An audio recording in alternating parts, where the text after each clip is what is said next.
Voz de rua, venha negas e que soldier que te siga street life para moda que tive de escolha. Voz de rua, para que princesa que te fazem para contigo esses talentos, esses riquezas. Voz de rua.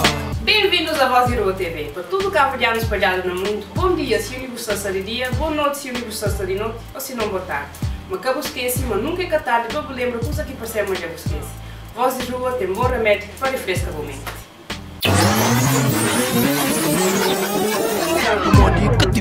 Voz de rua.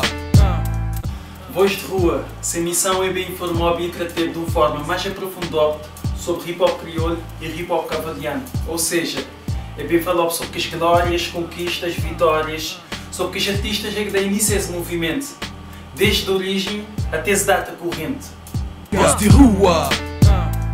Voz de Rua é uma plataforma de hip hop cabo-verdiano que te traz tudo sobre diferentes aspectos de hip hop crioulo, com entrevistas e videoclipes de diferentes artistas cabo-verdianos espalhados no mundo e muito mais. Voz de rua. Nós também mostramos outra diferença entre hip hop crioulo e hip hop cabo-verdiano.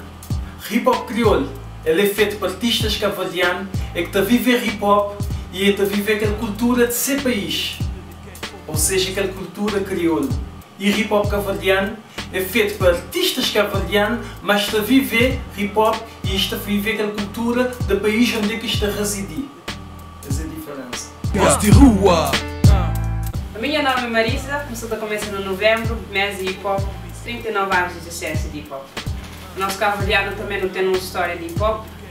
Voz de Rua está a trazer aquela origem de hip hop cabo-verdiano. Se você quer saber mais e se você quer contribuir, entre em contato com nós na Facebook. Voz de rua. Meu nome é Nivaldo Brito, mais conhecido para ser voz da Hip Hop Art. Junto a Marisa, nós te apresentamos a Voz de Rua TV. Vamos manter alerta e já nos levar essa cultura, essa nação hip hop para frente. Voz de rua.